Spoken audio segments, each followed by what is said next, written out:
by excessive rainfall continues. Where? Ohio River and Pittsburgh. When? Until early tomorrow afternoon. Impacts: at 18.0 feet, water begins to flow onto the Monongahela parking wharf. At 19.0 feet, water begins to flow onto the North Shore Riverwalk between the stadiums. At 19.5 feet, the Monongahela parking wharf is completely flooded. At 20.0 feet, water is up to 1 foot deep in the lower areas of the North Shore Riverwalk. At 22.0 feet, the 10th Street bypass floods. Additional details: at 9 a.m. Saturday the stage was 21.7 feet.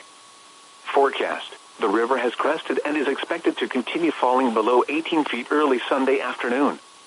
Action stage is 18.0 feet.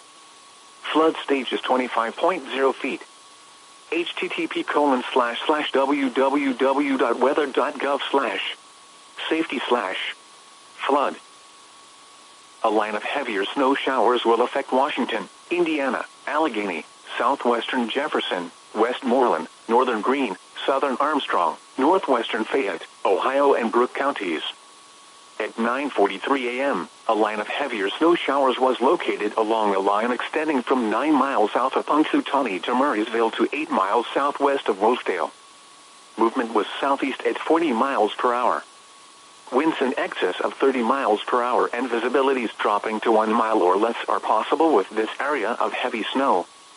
Locations impacted include Pittsburgh, Penn Hills, Mount Lebanon, Bethel Park, Ross Township, Monroeville, McMurray, Greensburg, McKeesport, Indiana, Washington, and Jeanette.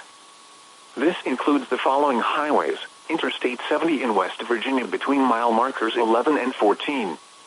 Interstate 70 in Pennsylvania between mile markers 0 and 57. Pennsylvania Turnpike between mile markers 44 and 88. Interstate 79 in Pennsylvania between mile markers 9 and 63. Interstate 376 in Pennsylvania between mile markers 59 and 84. Conditions can deteriorate rapidly in winter weather situations. Be prepared for snow or ice-covered roads. Slow down and allow extra time when traveling. Now here is the synopsis. Cold temperatures and snow showers are expected today with a passing cold